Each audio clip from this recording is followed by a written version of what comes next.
I need you to trust me. One last time.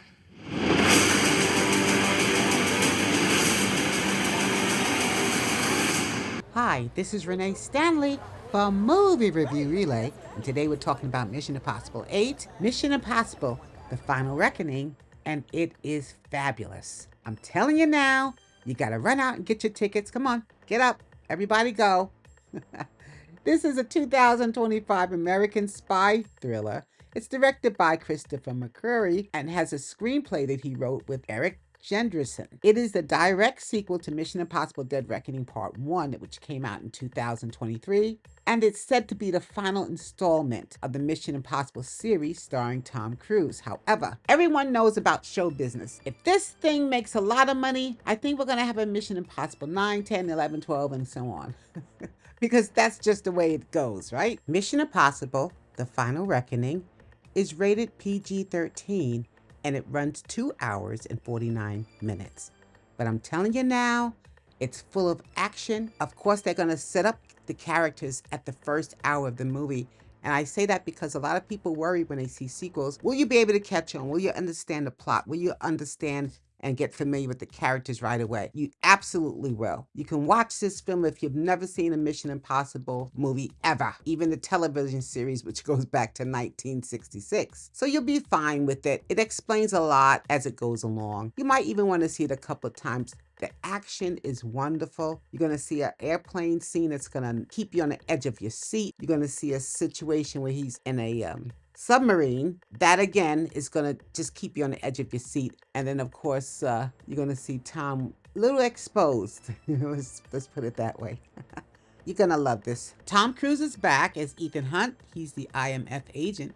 And he's the leader of all of the operations. You know, he sets everything up, he strategizes, things like that. Ethan Hunt and the IMF team race against time to find the entity, a rogue artificial intelligence that can destroy mankind. If you guys remember the first film, Dead Reckoning Part 1, this artificial intelligence was controlled by a key. Ethan was thought to have half the key, the other half was in the bottom of the ocean. Evidently, this key controls a lot more than just an artificial intelligence that collects information. It also controls nuclear weapons. So in this movie, you will see a race to try to disable this artificial intelligence before it starts a world war. It reminds me, and I know you guys laugh at me when I go, it reminds me, because that's what old people do. That's what we do. Okay. So it reminds me of Wargames. If you've ever seen an old picture with Matthew Broderick, he was just a baby-faced kid when he made that movie. It reminded me of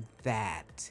And here's the thing about this movie. A lot of people are jealous of Ethan. He's the guy you call when you think something cannot be done. That's why it's called Mission Impossible. So when this job comes up to find the entity, the artificial intelligence that might destroy the world, they call on Ethan. Ethan is hard to find because he is rogue now. He's been rogue for some time, undercover, because of the conflicts between the government and his special ops. So he's now going to have to try to work with the government. They're going to have to give him carte blanche because they feel he's the only one that can capture this entity. And you know what artificial intelligence is, most of you guys do. It's what they're collecting now in the United States.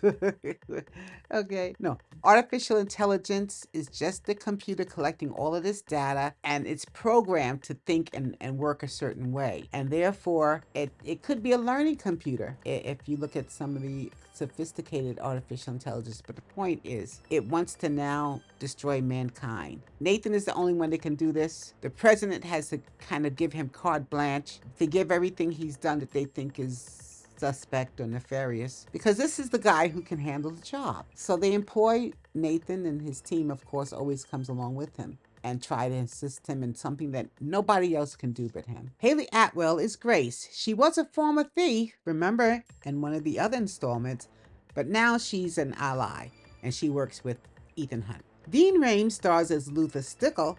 Now, I love Vin Rames. I'm so sorry. I'll just leave it at that.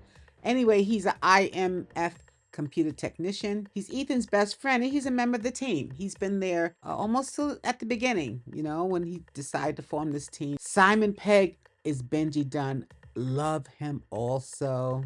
This man is so funny, adorable. His personality, if you ever see him on TV, he's interviewed, he's just wonderful. In The Final Reckoning, I want you to pay attention to Captain Bloodsoe. That's played by Tremel Tillman. And you guys know him as Seth in Severance. That's the Apple TV show that everyone's talking about. The director saw him in that series and offered him this part. And I've often said to people, if there's something you want to do, you love to do, go ahead and do it. Because no one's going to know that you're out there unless you put yourself out there. Yeah, it might get criticized, doesn't matter. It just takes one person to notice you. And guess what? It could change your life. He was already a working actor, but this is a big global film with this huge budget and lots of publicity. The handsome guy's got it made. A lot of good movies too. He's a good actor. Henry Czerny is Eugene Kittredge, the former director of IMF. And his character is so smug. He's just duplicitous. I just don't like his character. And he's betrayed Ethan. Ethan got him back for a while because he, if you guys remember, I don't want to give a spoiler in another movie, but Ethan did trick Kittredge and really got under his nerve. So he never liked Ethan. He's always had it out for him ever since. Angela Bassett, my twin. No, she's not. I wish, right? Is Erica Sloane. She's the former CIA director in the last movie. Well, if you saw Fallout, you remember seeing her as the director. Now she's the president of the United States. That's quite a promotion, right? Isia Morales is Gabriel. He's an assassin with ties to Ethan's past. He's awful. You guys remember him. He's just an awful character. He assassinated one of our girls. Do you guys remember that in the last film? All right, so Palm Clementia. In the Marvel Universe, if you watch the MCU, if you're interested in that, you know her as Mantis. And she's one of the Guardians of the Galaxy. You've seen her a million times. We love her. In Mission Impossible, The Final Reckoning, she plays Paris. Now, if you remember from the last picture, she was betrayed by Gabriel. Then she switched sides. Now she's working with Ethan. So she has an axe to grind with Gabriel as well. Mariella Garaja is Marie, and she's a woman from Ethan's past and Gabriel's past, really. Nick Offerman plays General Sidney.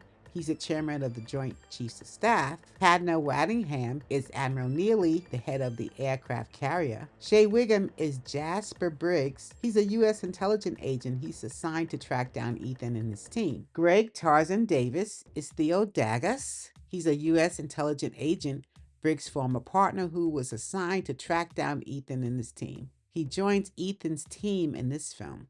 Charles Purnell, he's the head of the NRO. 5 being the best, 1 being the worst. Mission Impossible, Final Reckoning easily comes in at a 4, and give it an extra point if you love Tom Cruise like there's no tomorrow.